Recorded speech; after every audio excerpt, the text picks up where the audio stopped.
Tema el día de hoy que leyendo la palabra pude entender algo y vamos a leer Marcos 6 versículo 1 al 6. Cuando lo tenga dígame. Quiero buscar mis ojos porque los perdí. Marcos 6 dice: salió Jesús de allí y vino a su tierra. ¿A dónde? A su tierra.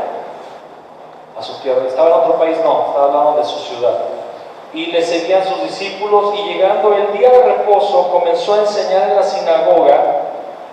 ¿Cuál es el día de reposo? Sábado. ¿Qué es el sábado para un judío? Es el día santo, es el día de buscar al Señor, es el día que no puedes trabajar, no puedes caminar más de 1 kilómetro, no puedes mover nada, tienes que descansar en la presencia de Dios, buscando a Dios en la sinagoga. Es el día del descanso, es el día para escuchar a Dios. Amén. Este día especial, Jesús está ahí en la sinagoga. ¿Qué está haciendo? Enseñando. Amén. Y muchos, oyéndole, se admiraban y decían: ¿de dónde tiene estas cosas? ¿Y qué sabiduría es esta que le es dada? ¿Y estos milagros que por sus manos son hechos? No es no sé si te suena como a mí medio feo esto de, no es estaba hablando del Hijo de Dios y cómo le llaman no es el carpintero, hijo de María, hermano de Jacobo, de José, de Juan, de Judas y de Simón. ¿No están también aquí con nosotros sus hermanas? Y se escandalizaban de él. Esta porción nos afirma, como otras, que Jesús tenía familia, tenía hermanos y hermanas. Amén. María no murió inmaculada, eso es mentira. María tuvo una familia de forma normal, porque no estaba mal, ¿verdad? Dios estaba contento con María. Su primer hijo fue Jesús, fue engendrado del Espíritu Santo, y José, su marido, no la tocó maritalmente, y ya después de que Jesús nació, José amaba a María y tuvo una familia con María, y tuvo estos hermanos. Tuvo a Jacobo, que después fue el apóstol Jacobo, amén, que encontramos en Hechos capítulo 15, y que escribió también una carta. Jacobo, José, Judas, Simón. Tenía 4 hermanos varones y aparte hermanas. ¿Cuántas hermanas? No sabemos, pero por lo menos tenía 2 hermanas más. Entonces mínimo Jesús tenía 6 hermanos, mínimo. Amén. ¿Y sé qué? Escandalizaban. Guarda esa palabra en su mente. Se escandalizaban de él. Mas Jesús les decía, vamos a escuchar qué predicación recibió el pueblo de Jesús. Mas Jesús les decía: no hay profeta sin honra sino en su propia tierra y entre sus parientes y en su casa. Y no pudo hacer, ¿y no qué? ¿Cómo es que Jesús no puede? ¿Por qué no puede? ¿No es Dios? Sí, sí es Dios, pero Dios ha puesto límites a su poder, porque Él ha decidido obrar dependiendo de una actitud de los hombres. Amén. No porque Él deje de ser poderoso, sino porque Él ha decidido: cuando haya estos elementos, mi poder se va a manifestar. Cuando falten esos elementos, yo no voy a manifestar mi poder. Y dijo: y no pudo hacer allí ningún milagro, salvo que sanó a unos pocos enfermos poniendo sobre ellos las manos. Unos pocos, tal vez 2, 3. Y estaba asombrado de la incredulidad de ellos, y recorría las aldeas de alrededor enseñando. Esta gente es la gente de Nazaret. Amén. Jesús nació en Belén, pero después, cuando regresa su familia de Egipto, no regresan a Belén, se van a Nazaret. Y es criado en Nazaret. por eso se le llama Nazareno. Es el lugar donde Jesús creció desde muy pequeño. Y la gente ubicó la familia. Nazaret no eran ciudades como ahorita, gigantes, eran pocas personas. La gente lo ubicaba, ¿por qué? Porque era donde tú ibas a pedir un mueble. Si querías una mesa, si querías una cama, si querías cualquiera que fuera el mueble, ahí te lo hacían o te lo reparaban. Amén. Era la casa del carpintero. José tenía un oficio, carpintero, y básicamente el oficio era no solamente carpintero, sino era carpintero constructor. Era una mezcla entre carpintería y albañilería. Amén. Entonces Jesús, por eso Jesús hace ejemplos acerca de construcción de casas también, de los cimientos y todo esto, porque él sabía de eso. Jesús construyó casas, Jesús construyó muebles. Y lo ubicaban a él, era un joven singular, porque Jesús se hizo hombre, pero no vivía en pecado. Y desde muy joven, a los 12 años, ya impresionó a los maestros de la ley cuando visitó Jerusalén, porque decía la palabra, ¿verdad? Conocía la palabra, hacía preguntas de la palabra, y era un jovencito lleno de verdad. Y es el mayor de la familia de José. Y para los que no entienden un poquito el contexto, quiero que ustedes sepan que se difamó el nombre de Jesús y se difamó el nombre de José. De alguna manera, la gente rumoraba que Jesús era hijo ilegítimo de José. La gente lo rumoraba. En el futuro, lo vemos ahí en un momento dado, cuando ya está ministrando, que le dicen: nosotros no somos nacidos de fornicación. Le estaban echando en cara que él era hijo ilegítimo. Entonces hay una fama acerca de José, de Jesús. De hecho, a José solamente lo vemos en los primeros capítulos de los evangelios y después no lo vemos. Aparentemente, bueno, no sabemos en qué punto de la vida de Jesús. Fue después de los 12 años, obviamente, porque ahí todavía vemos a José. Pero después de su adolescencia, o José tal vez falleció, murió en la cruz. Le dijo Jesús a Juan, su discípulo amado: cuida de mi madre, porque María no tenía un esposo. ¿Me explico? Y entonces aquí está Jesús en un contexto familiar con varios hermanos que lo conocen por el oficio. Ha estado Jesús oculto por Dios durante 30 años. Recuerden que, para los que no saben esto, y no lo saben porque muchas veces la tradición, las películas nos han mal informado, pero Jesús durante toda su vida, hasta los 30 años, no hizo ningún milagro, no predicó ningún sermón, no sanó a nadie, no tuvo alguna plática de salvación con nadie. Él estuvo oculto por 30 años. Es mentira que él hizo milagros de niño, es mentira que él cerraba los cielos y se cerraba el cielo, los abría y se abrían, o sea, y que hizo un pajarito de barro y luego lo echó a volar. Son pamplinas, son tonterías, no está en la palabra. Y de hecho la palabra habla en contra de eso, porque dice que Jesús, ese fue el primero de sus milagros en las bodas de Caná de Galilea, que convirtió el agua en vino. Dice que fue el primer milagro. Entonces no hubo milagros antes de esto. Y la gente ve aquí a una persona normal, una persona ordinaria, uno de muchos. Y de repente aparece Jesús, ya bautizado en aguas, ya lleno del Espíritu Santo, con cielos abiertos, manifestando ahora al Cristo. Amén. Porque cuando el Espíritu Santo baja sobre él, escúchame, Jesús es el Cristo desde que nació. Amén. Eso fue lo que le anunciaron los ángeles a los pastores: os ha nacido hoy en la ciudad de David un Salvador, que es Cristo el Señor. Jesús ya era el Cristo desde que nació, pero no manifestó la unción hasta que el Espíritu Santo posó sobre él, porque el Espíritu Santo es la unción de lo alto. Amén. Los reyes, sacerdotes y profetas eran ungidos con aceite, y Jesús fue ungido con el Espíritu Santo. Salió de allí al desierto a destruir el poder de Satanás inmediatamente. Su poder fue destruido, empezó a ser destruido desde el desierto, desde la tentación del desierto. Jesús demostró que él no podía hacer con él lo que había hecho con Adán, el primer hombre. Y lo vemos en Mateo 4, Lucas 4, Jesús venció a Satanás y a sus demonios. pero regresa en el poder del Espíritu Santo, predicando el mensaje, sanando enfermos, y cuando lo escuchan en la sinagoga, escuchan al rabí de rabíes. Un rabí que no solamente enseñaba la palabra como los demás, sino que decía, escrito, ustedes han escuchado, escrito está, pero yo les digo algo más profundo. Está escrito esto, pero yo les digo, hay algo más profundo. Jesús vino a enseñar algo superior a la ley que fue dada en el Sinaí. Y vieron a Jesús y dijeron, este hombre, ¿de dónde tiene estas palabras? ¿De dónde saca estas cosas? Él no fue con los rabíes, él no fue instruido con los rabíes, él no fue un discípulo de los rabíes, él estuvo aquí toda la vida con nosotros, en la carpintería.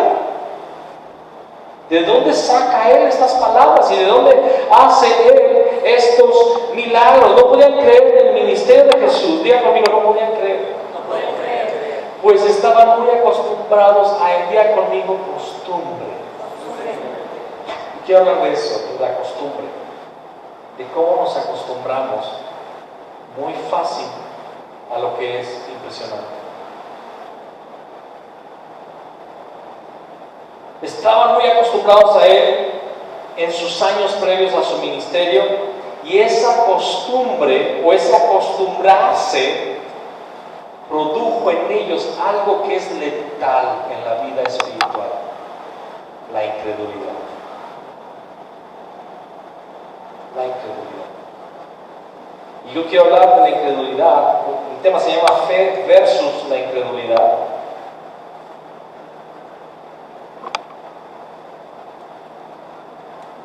Porque dice aquí la palabra que se escandalizaban de él. ¿No es este el carpintero, hijo de María, hermano de Jacobo, de José, de Judas y de Simón? ¿No están también aquí con nosotros sus hermanas? Y se escandalizaban de él. Escandalizaban viene de una palabra griega que es la palabra scandalizo. Scandalizo con K de kilo. Y escandalizo en el griego significa como que hay un camino recto y viene una carreta, un caballo o una persona corriendo, y tú pones una piedra para que tropiece. Es lo que significa la palabra escandalizo. Es aquello que te hace caer, es aquello que te hace tropezar, es aquello que impide tu carrera, te detiene en el camino. Es la palabra escandalizo, lo que significa escandalizo. Ellos cayeron en su propia trampa. Ellos fueron detenidos de su carrera porque no creían que ese amigo de toda la vida era el Cristo. Y ahora era el ungido de Dios, y ahora en él había salvación.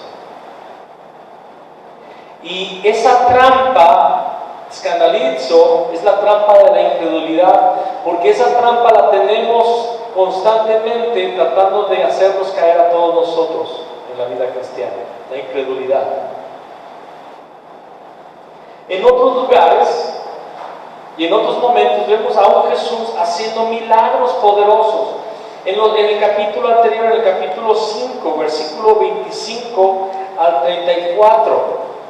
Bueno, empezando con Marcos capítulo 5, 21 al 23, dice que Jesús llega a una región donde está un principal de la sinagoga llamado Jairo, que va con Jesús y le dice: por favor, ven a mi casa porque mi hija se está muriendo. ¿Se acuerdan? Y era una enfermedad muy grave. De hecho, Jairo llega con Jesús y él llega apresurándola a que no vaya a predicar, que no vaya a ningún lugar. Por favor, lo primero que tienes que hacer es ir a mi casa porque mi hija está en este momento agonizando. ¿Han visto a alguna persona agonizando en sus últimos momentos? Es horrible ver sus últimos suspiros, sus últimos respiros, ver el dolor.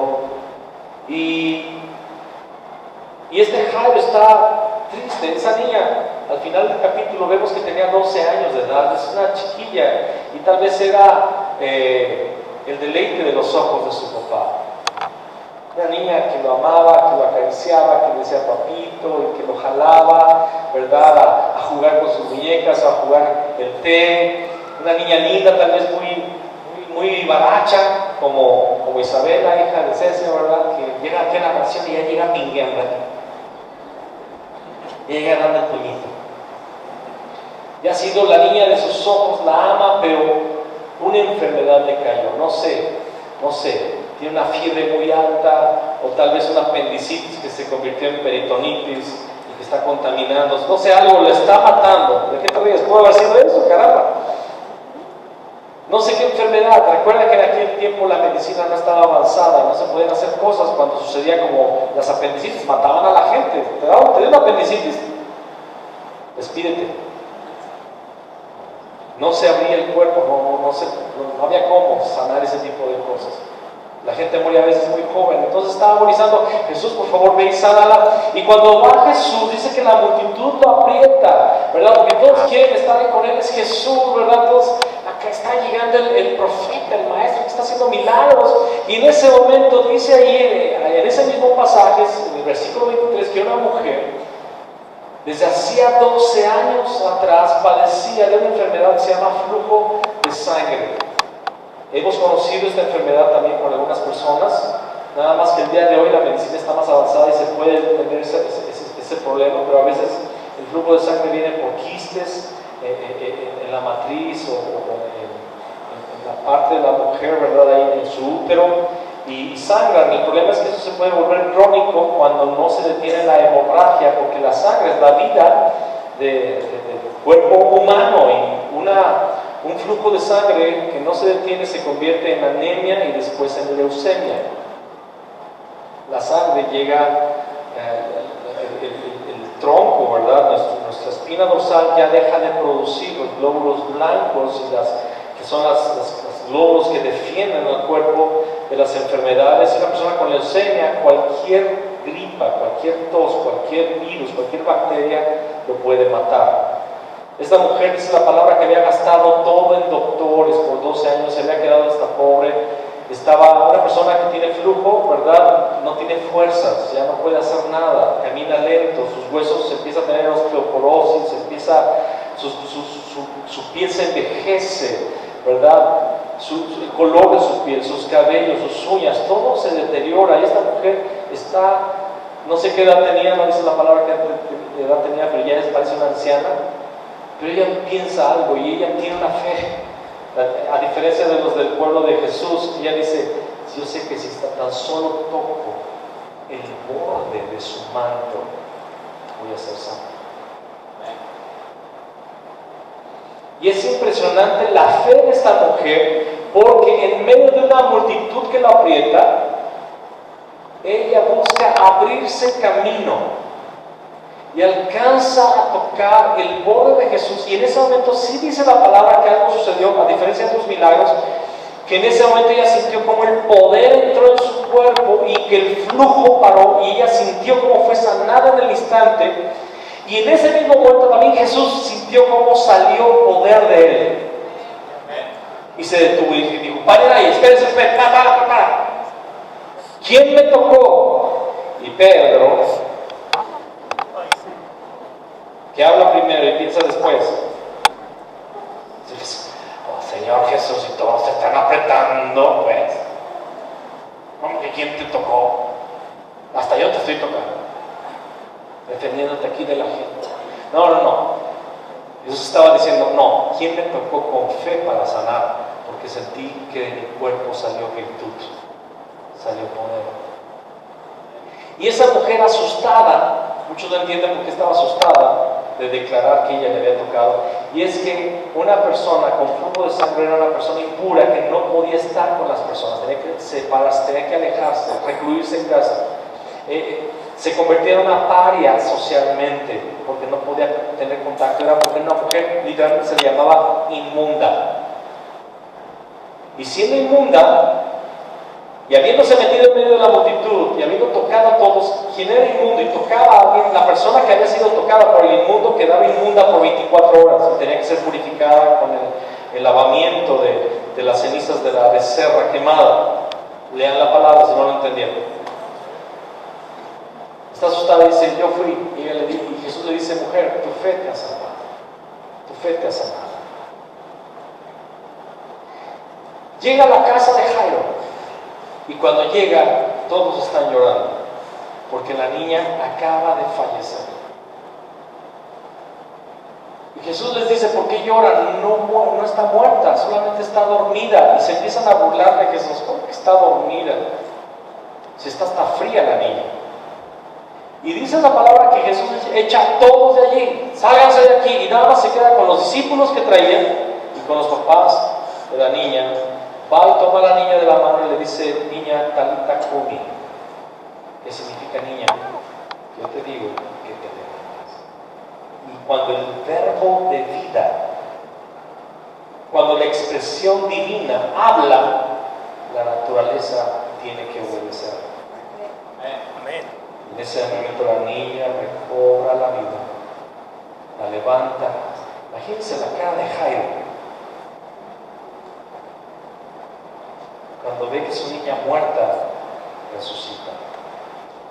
Y Jesús dice algo bien interesante: denle de comer. Denle de comer. Es un capítulo antes de llegar a su pueblo. Y este Jesús, del cual sale poder para cerrar flujo de sangre, del cual sale poder para resucitar a los muertos, llega a su pueblo y empieza a predicar ese evangelio del reino. Empieza a hablar las palabras del cielo a los hombres. Esas palabras que habían tocado y transformado la vida de discípulos y de multitudes. Esa palabra que hacía que personas de diferentes lugares lejanos vinieran a su cátedra, a su palabra. Ese Jesús que jala multitudes porque es Dios mismo en la tierra. Llega a su tierra y la gente dice, ¿quién es el carpintero? De hecho me debe un mueble. Se quedó una silla sin componer, ahí está. Y se escandalizaban de él. Pusieron tropiezo a su vida por no creer en Cristo Jesús. Y dice la palabra que en Nazaret dice que no pudo hacer allí ningún milagro. Jesús dice en el siguiente versículo, no hay profeta sin qué. ¿Sin qué? Honra. Honra. Diga conmigo, honra. Honra. Aquí hay un problema y es la palabra honra. La palabra honra es bien importante en nuestra vida cristiana. Y voy a hablar en dos sentidos: honrar a Jesús, pero también vamos a hablar de honrar a los hermanos. No hay profeta sin honra en su propia tierra, o sea, en León, Guanajuato, vamos a llamar así. Y entre sus parientes, o sea, mis primos, mis tíos, mis padres, mis sobrinos.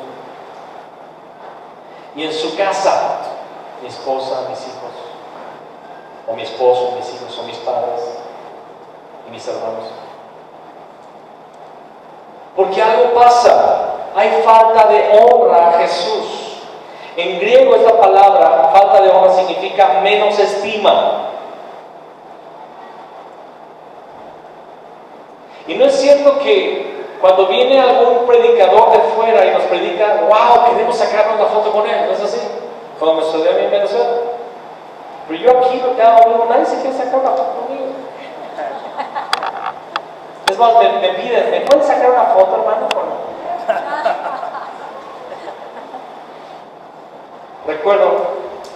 Recuerdo la primera vez que fui a Brasil en el año 2000.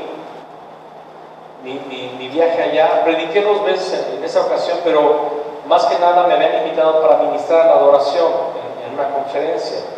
Entonces todos los días al terminar las sesiones de la conferencia, era una conferencia donde había varias ciudades, varias regiones, hasta de Uruguay fueron a esa conferencia, y me escuchaban cantar las canciones. En ese momento estaban muy famosas en toda América Latina, Venció y Poderoso, y otras, ¿no?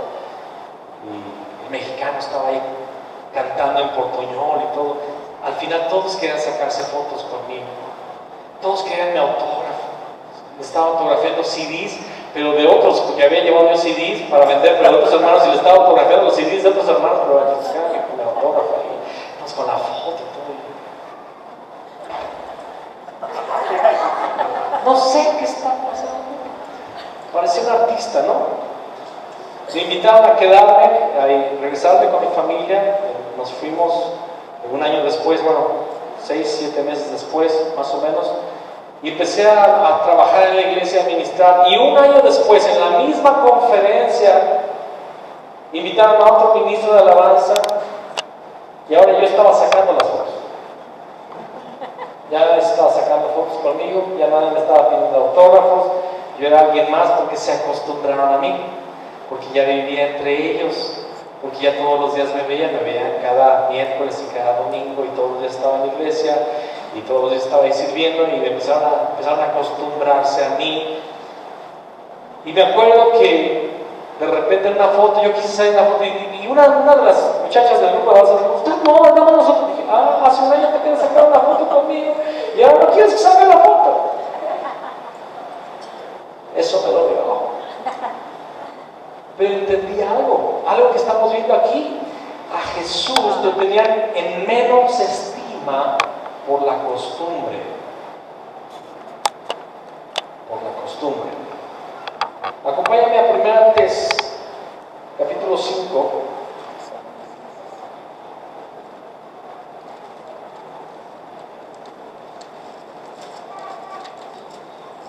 Versículos 12 y 13. Y cuando lo tenga, dígame.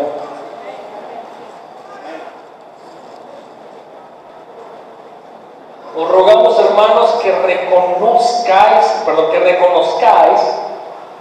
a los que trabajan entre vosotros y os presiden en el Señor y os amonestan, y que los tengáis en ¿qué?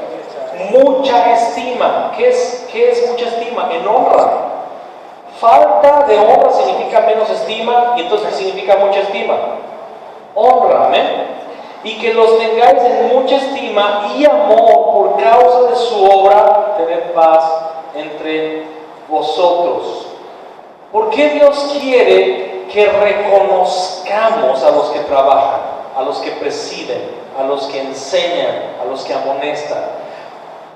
¿Por qué Dios quiere que usted, hermano, escúcheme, usted, iglesia, reconozca, estime, honre a sus pastores y líderes? ¿Por qué? Porque la honra es la puerta para bendiciones de parte de Dios en tu vida.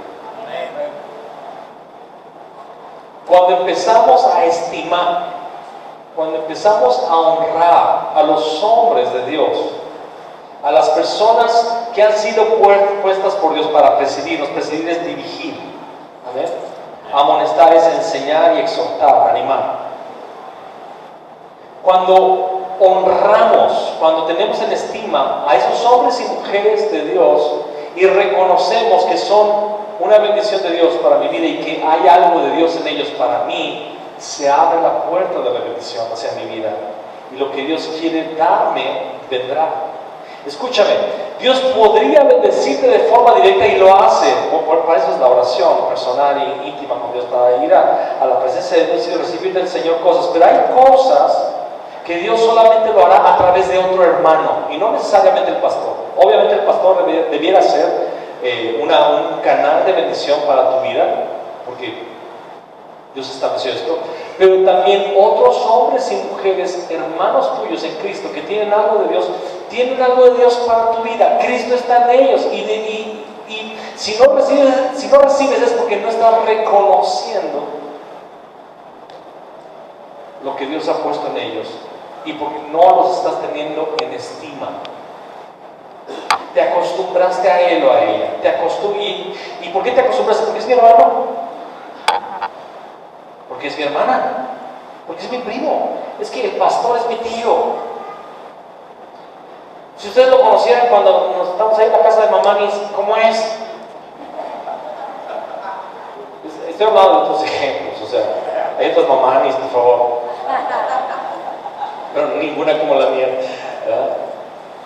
Porque, hermanos, yo acá entre nos, en mi casa o en la casa de mis suegros, o cuando estoy acá con mis cuates, cotorreo, soy una persona normal, ¿verdad? De repente me resbalo en la cáscara de plátano con alguna cosa, y de repente ustedes van a vernos a mi esposa y a mí como un esposo y una esposa normales, teniendo a veces diferencias normales y hablando cosas como un matrimonio, y de repente nos acostumbramos al Fabián, ¿verdad? O a la Tere o al Arturo, no sé, el hermano normal del día a día, y hasta que es mi pariente, hasta que tenemos una familiaridad. De repente eso hace que nos pase lo que le pasó al pueblo de Nazaret. Viene la incredulidad y ya no recibimos lo que Dios tiene para nosotros a través de él o de ella. Honre, dice aquí la palabra, tengan en mucha estima a quien te preside o te amonesta. Aquí hago algunas preguntas. ¿Estamos honrando a los hermanos que Dios está usando entre nosotros? Hay hombres y mujeres que están dirigiendo las reuniones de hogar. Y espero que todos estén yendo a una de estas reuniones de hogar. Hermano, ¿tú estás honrando a esa hermana que está dando la reunión de hogar? ¿Estás reconociendo la unción de los cielos que hay sobre su vida?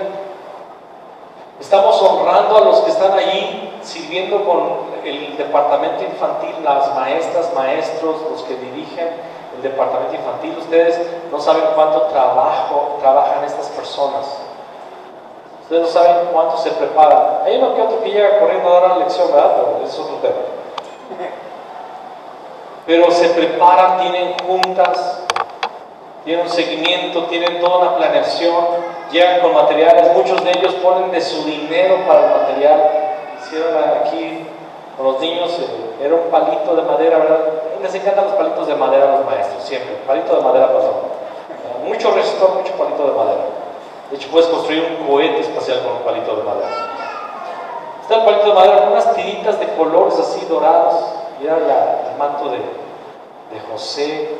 Y yo sé que lo que le damos a la escuela dominical no paga lo que invirtió esa maestra. Y por cierto, me encontré porque un niño lo dejó por ahí.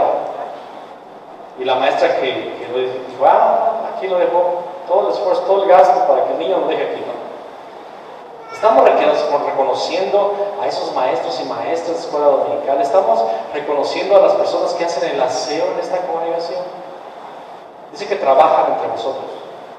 Y trabajar no nada más es enseñar y dirigir la alabanza, sino también es el aseo que se hace. Pero hermano, ¿qué no le estamos dando un salario a la persona que hace el aseo? Tú no le estás pagando nada. Tú le das tu diezmo a Dios, pero Él le está sirviendo. Y dice la palabra en 1 Corintios 9 que el obrero es digno de su salario. ¿Cómo crees que vamos a poner aquí a alguien a hacer el aseo y no darle una remuneración, caramba? ¿Cómo crees que no le vamos a honrar? ¿Estás reconociendo a quien cuida los coches allá afuera? Todo el día bajo el sol.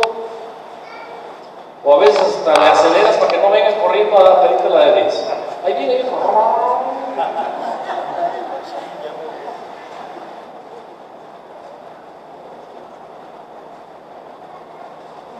Honra. Dale una de 20, no una de 10. Es mucho. Pues ¿cuánto vale tu coche?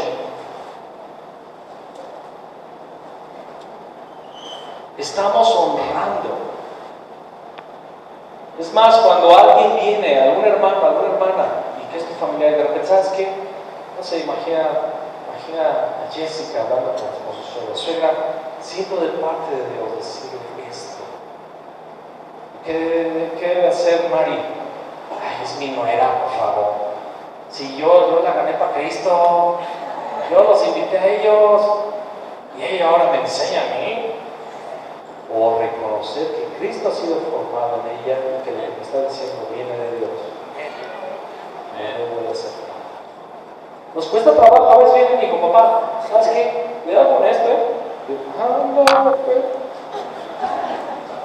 Hijo de tigre pintito. Hermanos, si no me cuido, al rato, él es el pastor y yo me hice nada. Gloria a Dios. Me quiere decir cómo pintar aquí, qué focos poner, cuánto dura la aplicación, que no me salga de foco, que las redes, que una cámara, que aquí, que la alabanza. Quiere dirigir todo. Pero hay momentos, algunos, que de repente Él me habla una palabra de Dios. Estoy reconociendo a Cristo en él, porque no es reconocer la carne, no es reconocer la capacidad de alguien, sino que Cristo ha sido formado en él. Y que Cristo está hablando palabras de vida para mí a través de mi hijo, a través de mi esposa, o a través de mi esposo. ¿Cuántas mujeres, si el pastor les dice algo, gloria a Dios, Dios me habló, pero cuando el esposo le dice algo,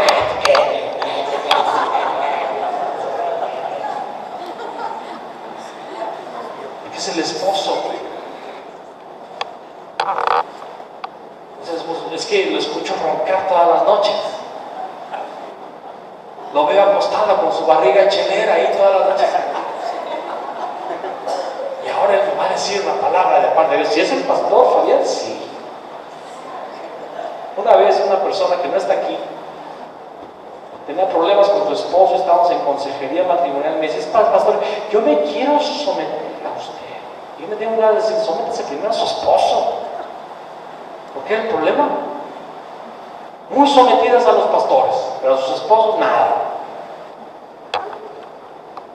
No estoy enojado.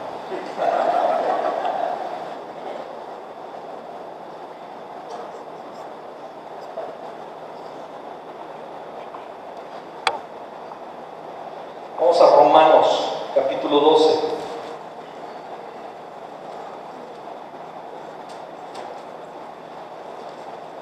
Versículo 10.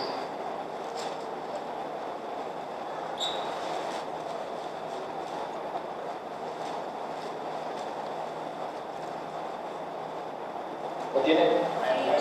Amaos los unos a los otros con amor fraternal.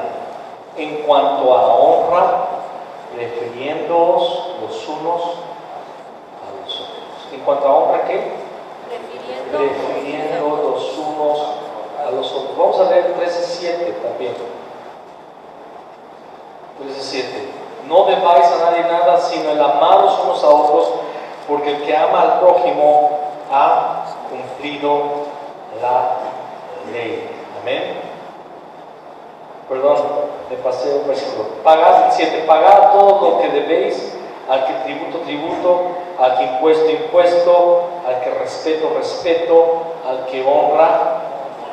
Dios nos invita a honrarnos, a amarnos y honrarnos. En cuanto a honra, prefiriéndonos los unos a los otros. Hermanos, para todos es muy fácil y un deseo tal vez invitar al pastor y a su esposa a comer en su casa.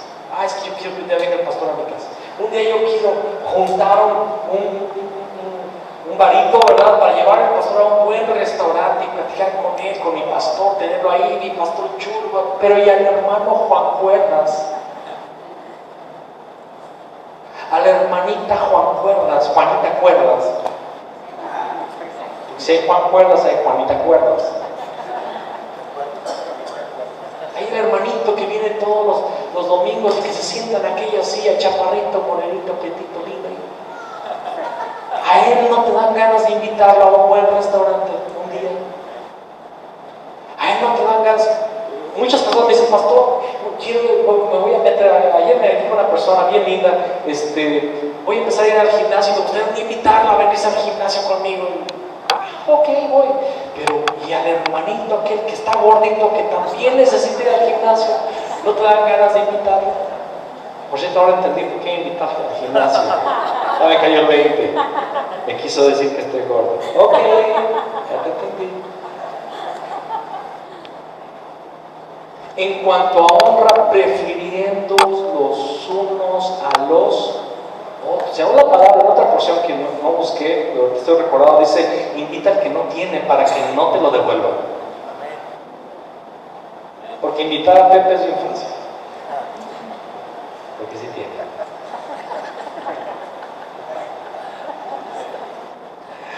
Pero ¿y al que no tiene? Al que no te va a volver a invitar, igual que tú. En cuanto a honra, prefiriendo los unos a los otros. Nada más Ricardo dijo amén. Y dice ahí en el pasaje de Marcos 6, versículo 6, que Jesús estaba asombrado por la incredulidad de ellos. Esa palabra asombrado en el griego también significa maravillado. A Jesús, a Dios, hay algo que sí le sorprende y es la incredulidad. ¿Qué es la incredulidad? Es falta de fe. La incredulidad es falta de fe. Falta de fe en creer lo que Dios puede hacer. Y aquí yo me voy a ir al segundo aspecto de la incredulidad y de la falta de honra, y vamos a hablar acerca de la falta de honra y falta de fe en Jesús. Literalmente, Dios estaba en Nazaret, Dios estaba en su pueblo, en su ciudad. El cielo estaba a la mano de ellos y ellos no recibieron nada por su incredulidad. ¿Y cuántas veces nosotros nos hemos acostumbrado también a la presencia de Dios? Nos hemos acostumbrado al Evangelio, nos hemos acostumbrado a que fuimos salvados, nos hemos acostumbrado a que Cristo murió en la cruz por nuestros pecados, que tenemos ya el cielo, nos ha sido dado como herencia, hemos recibido la salvación, nuestros pecados fueron perdonados, ya no hay condenación, no hay demonio que nos pueda someter, ni la vida, ni la muerte, ni ángeles, ni principados, ni potestades, ni lo alto, ni lo profundo, ni ninguna cosa creada me puede separar del amor de Dios que es en Cristo Jesús. Gozo de la salvación, gozo de la comunión con el pueblo de Dios. Fui salvo para ser ahora un adorador, convertirme en la morada de Dios aquí en la tierra. Y pasa cada semana, pasa cada reunión, pasa cada culto, y pasan los meses y pasan los años, y llegamos aquí y nos acostumbramos a algo que es impresionante, que Dios me salvó a mí, pecador, y que soy su hijo, y nos acostumbramos. Y de repente Jesús está pasando otra vez por aquí, pero ya no le reconocemos. Nos hemos acostumbrado. Y llega un punto en el cual nosotros, aunque somos salvos, empezamos a batallar con ciertas costumbres, con ciertos pecados, con ciertos problemas de conducta que no hemos permitido que el Espíritu Santo santifique en nuestra vida, y empezamos a tener incredulidad en el poder de Dios sobre nuestras vidas.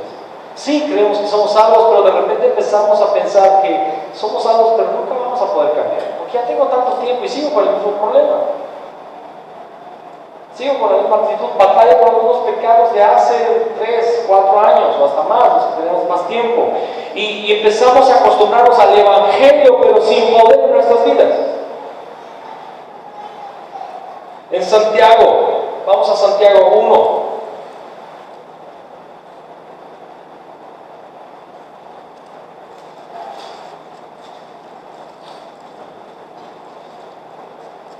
Santiago capítulo 1.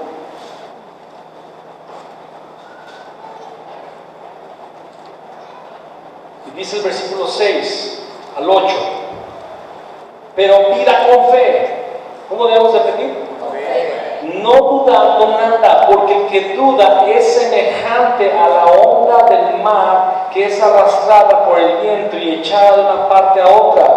No piense pues quien tal haga que recibirá cosa alguna del Señor. El hombre de doble ánimo es inconstante en todos sus caminos.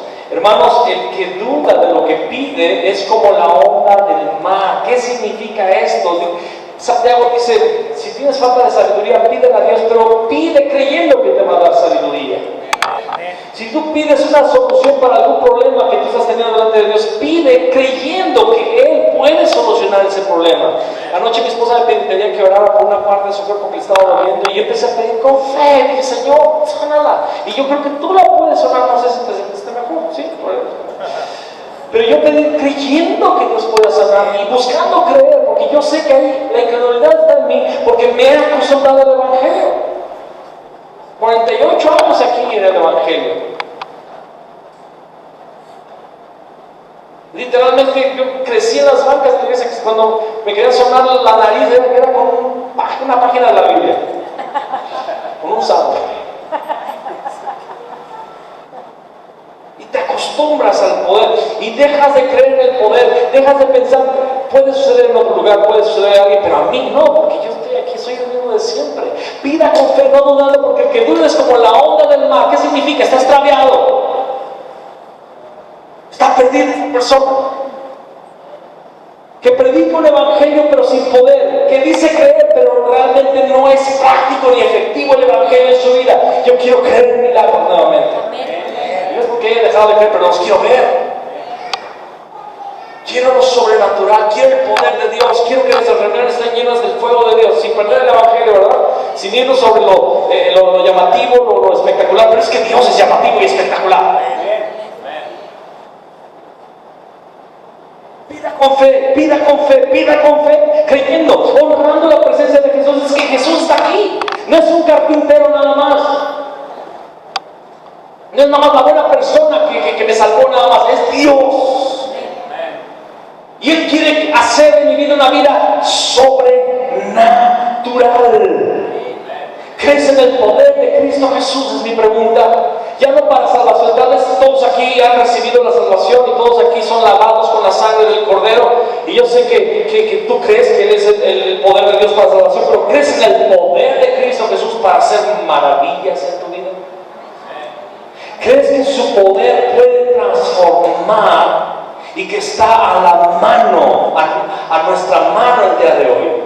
Está ahí, dispuesto por el Padre. Y Jesús está pasando por aquí en este tiempo y está a nuestra disposición. Escúchame, la Biblia empieza con un versículo diciendo: y dijo Dios, sea la luz, y fue la luz.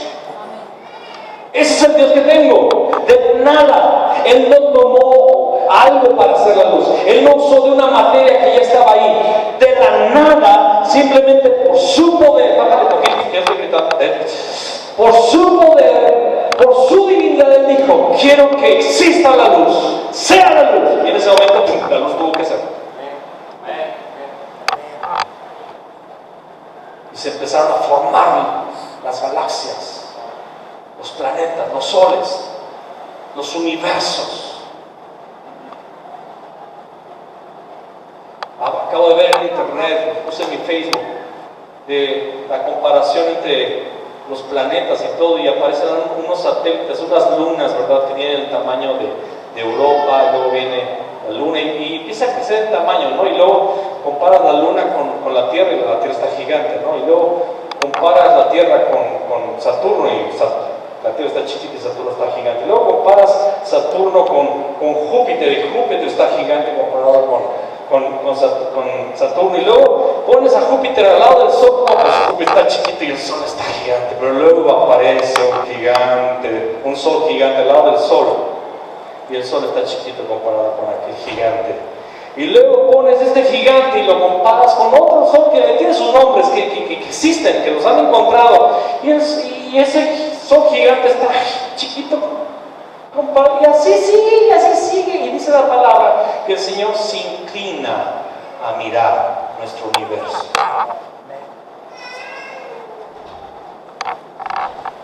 De hecho, la tierra solamente es, bíblicamente, el estrado de sus pies.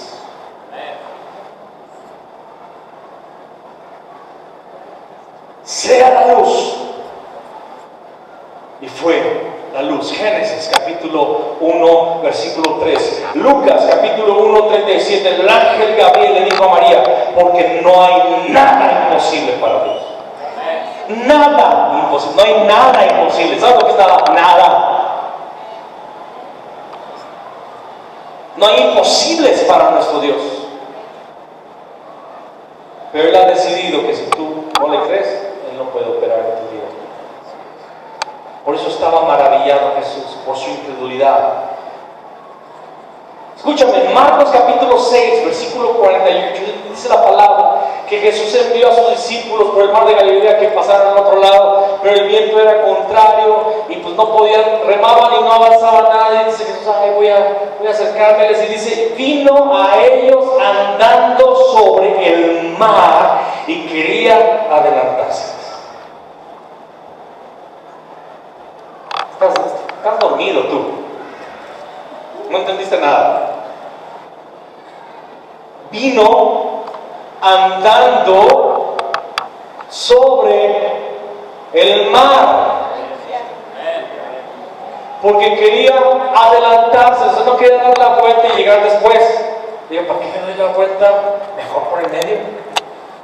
Ahora, sobre el mar, no era un espejito ahí, no, iba sobre el mar. Sobre las olas, caminando. Y cuando uno lo ve, dice, ¡ah! ¡Un fantasma! ¡Ah! Y Pedro se subió al mar. ¡Ah! Y Jesús, él se quería adelantar, pero cuando se dio cuenta que lo vieron, hey, no tengan miedo, soy yo, Jesús, soy yo. Y empieza a caminar hacia ellos. Tranquilo, soy yo, es que quería adelantarme. Tenemos cosas que hacer allá. Caminando sobre el agua. Ay, Dios.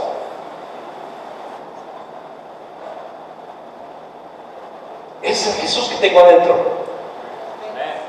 Es el Jesús que me conquistó. Es el Jesús que está en mi vida. En Lucas 7, 14 al 15, está pasando por ahí mucha gente, una viudita. Está ahí una señora llorando. Jesús pregunta, no sé cómo es, era la mujer era de una ciudad llamada Naín. Y van todos cargando el feto, y va la viudita y se da cuenta que era una mujer sin esposo y ese era su único hijo. Se había quedado sola y la mujer va llorando y su familia, te quedaste sola. Y Jesús dice que llega. Y acercándose, tocó el féretro. Y los que lo llevaban se detuvieron porque toca el féretro. Y dijo Jesús, joven, a ti te digo, levántate. Y de repente se escuchó a alguien tocando de dentro. Toc, toc, toc. Ábrale. Vamos a ver. No dice eso la Biblia, pero yo me imagino. Entonces se incorporó el que había muerto y comenzó a hablar.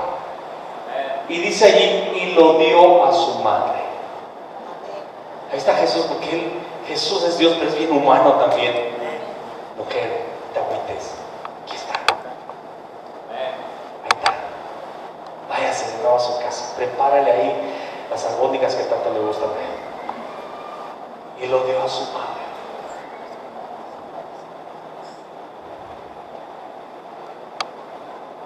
Colosenses 1:16 dice, porque en Él fueron creadas todas las cosas, las que hay en los cielos y las que hay en la tierra, visibles e invisibles, sean tronos, sean dominios, sean principados, sean potestades. Todo fue creado por medio de Él y para Él. Ese es el Jesús que yo tengo.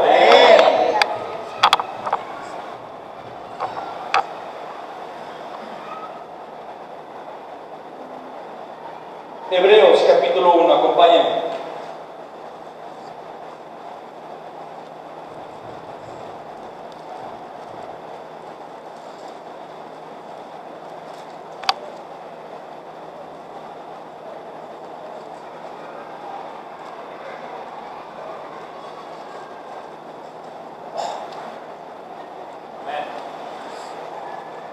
Hebreos 1, versículo 1 al 4. Dios, habiendo hablado muchas veces y de muchas maneras en otro tiempo a los padres por los profetas, en estos postreros días nos ha hablado por el Hijo, a quien constituyó heredero de todo y por quien asimismo hizo el universo, el cual, ¿quién es Jesús? Vamos a leer una descripción breve de Jesús. Y por favor, Arturo, si puedes poner esa música de fondo para ministrar, al final te voy a agradecer. Vamos a escuchar lo que es Jesús, el cual, siendo el resplandor de su gloria y la imagen misma de su sustancia, y quien sustenta todas las cosas con la palabra de su poder, habiendo efectuado la purificación de nuestros pecados por medio de sí mismo, se sentó a la diestra de la majestad en las alturas, hecho tanto superior a los ángeles cuanto heredó más excelente nombre que ellos. Cristo es el resplandor de la gloria de Dios, la imagen misma de su sustancia. Y escúchame, todo es sustentado por la palabra de su poder. Cada latido de tu corazón se basa en la palabra de Cristo. Cada mañana que tú y yo nos levantamos y despertamos para un día nuevo, es por la palabra de Cristo.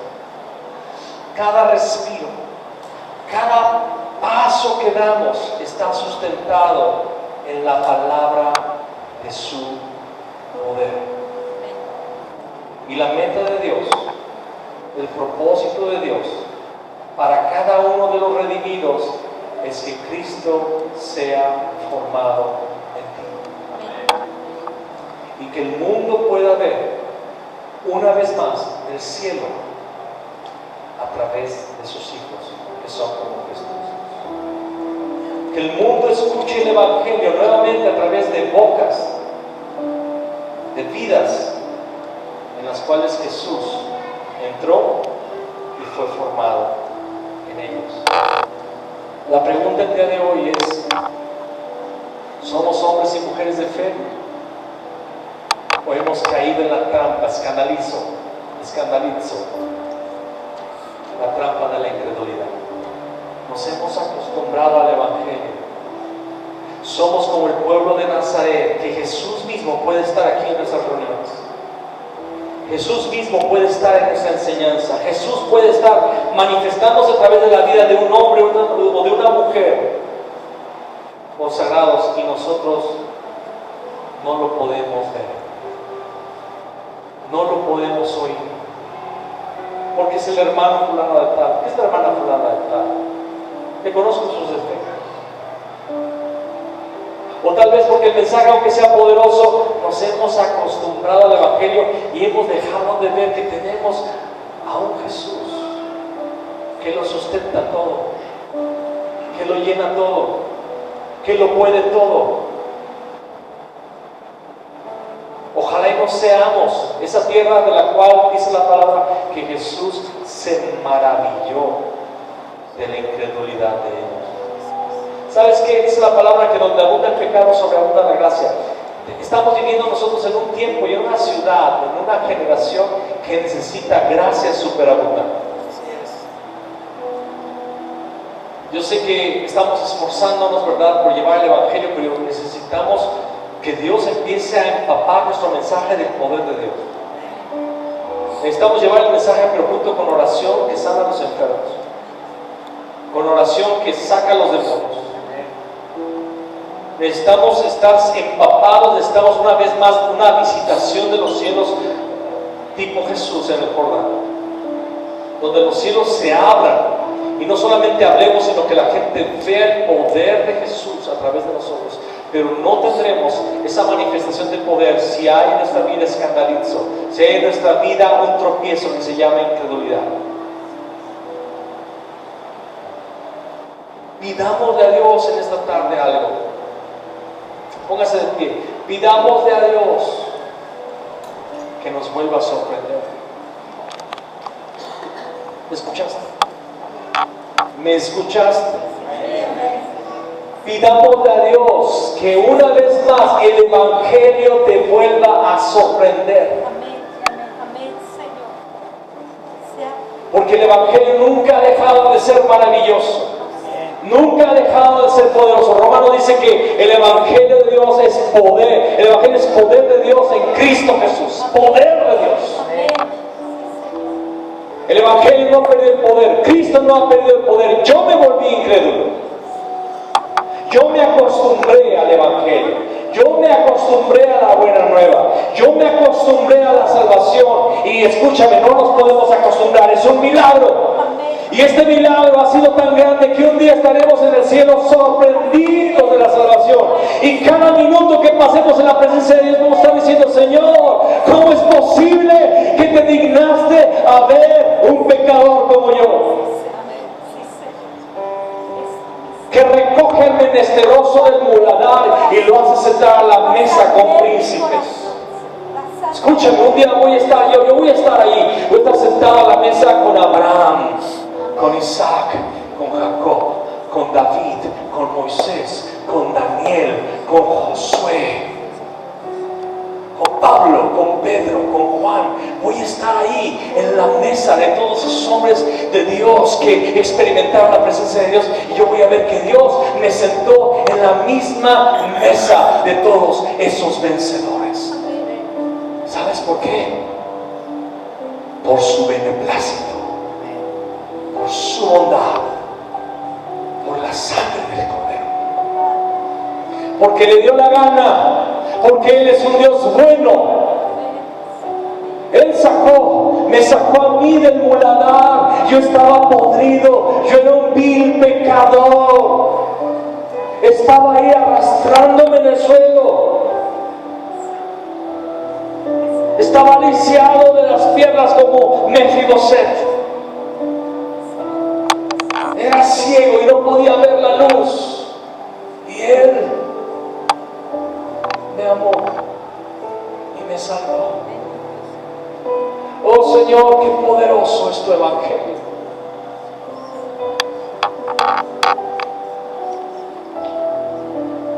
Oh Padre, qué grande es tu amor para con nosotros en Cristo Jesús. Jesús Cristo, ¿quién como tú? ¿Quién como tú, Jesús? No hay nadie como tú. Estás sentado en tu trono, en la majestad, en las alturas, y reinas. Señor Jesús, por favor, despierta mi corazón para volverme a sorprender con tu evangelio.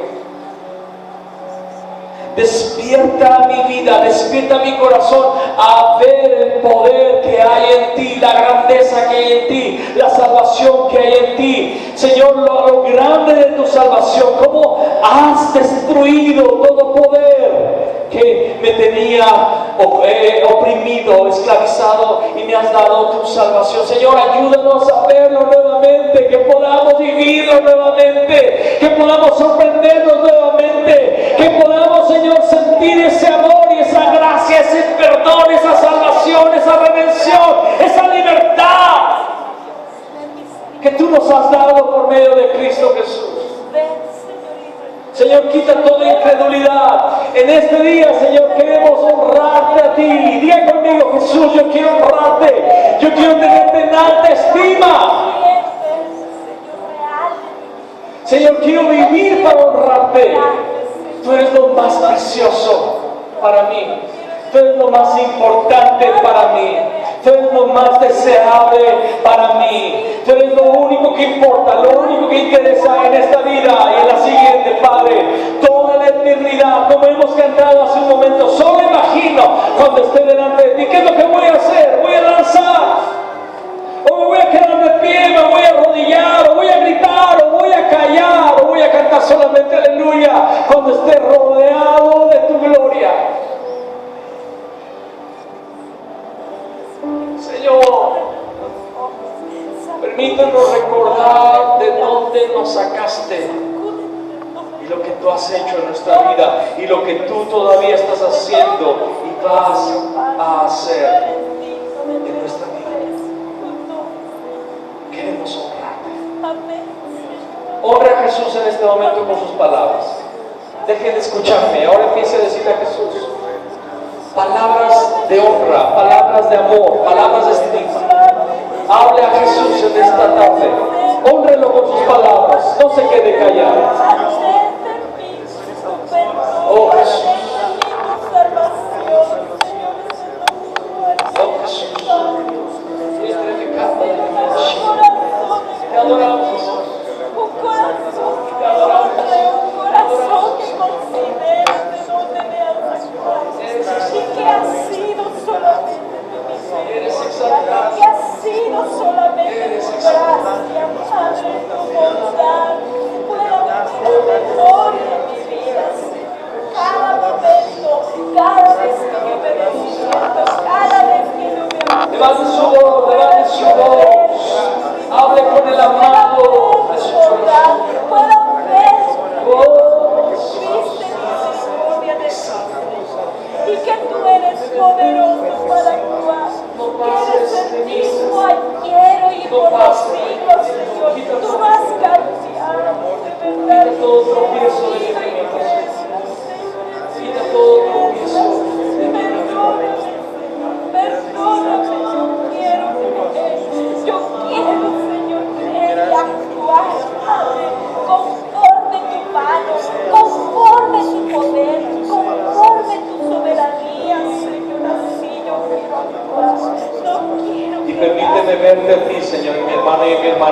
está siendo usado por ti. Permíteme ver a Cristo también en medio de tu pueblo, entre tu pueblo. Permíteme, Señor, honrar a los que trabajan, presiden, amonestan en el Señor y tienen la palabra de Dios para mi vida. Permíteme honrar, permíteme ver a Cristo en mi hermano, en mi hermana, que te tiene dentro de su corazón. Permíteme honrar a tu iglesia. En el nombre de Cristo. Dígale al Señor también esto, por favor, es importante. Lo primero que es Jesús y lo siguiente que es el pueblo de Dios es igual de vital y de importante para recibir la bendición de los cielos en nuestra vida. Dígale al Señor, perdóname si he, Señor, tenido poca estima a tus hijos que envías para bendecir mi vida, para apoyarme, para guiarme, para exhortarme. Perdóname si no he reconocido a Cristo Jesús en la vida del hermano. Perdóname, ¿qué debo tener? Quiero pensar en mí misma con cordura y ver la bendición de mis hermanos para ver lo que tú puedes hacer, lo que tú puedes hablar, lo que tú puedes mostrar a través de mis hermanos a mí, Señor. Porque soy parte, soy parte de tu pueblo, Padre, de tu pueblo, de tu iglesia, Señor. Gracias por haberme hecho parte. Vamos a adorar, vamos a adorar.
Pasa por este lugar y haz tus milagros, haz tus maravillas, haz tus obras. Danos ojos para ver y oídos para oír y un corazón